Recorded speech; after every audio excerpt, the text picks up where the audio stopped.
A veces no compartía los trabajos porque somos individuales o que realmente, pero me dio la ganas de compartir parte de los ejercicios que hacemos.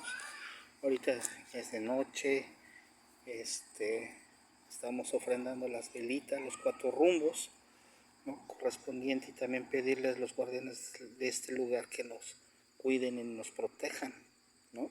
También estamos platicando, estamos dando esas peticiones adecuadas para nosotros poder seguir adelante como hombre medicina, para también compartir la medicina, también para compartirla a todo aquel hermanito que la necesite o que quiera aprender.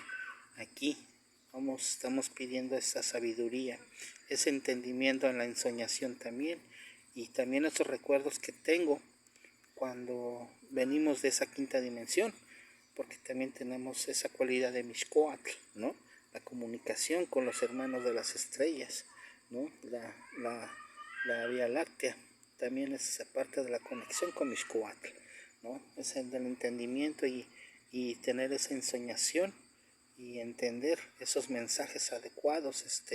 Queridos hermanitos, a veces soy un poco más personal, pero ahora me nació compartirles parte del trabajo de algunos de los ejercicios que nos deja Temastiani, y pues ahora me gustó compartirles esta parte. Estamos platicando aquí con los guardianes de este lugar, y miren, están contentos, están felices, se están consumiendo las velitas adecuadamente, ¿no? Miren qué hermosos están las velitas, están tranquilas, y pues estamos compartiendo la medicina. Tlazocamati Ometeo, Tlazocamati Temastianes, y estamos en contacto.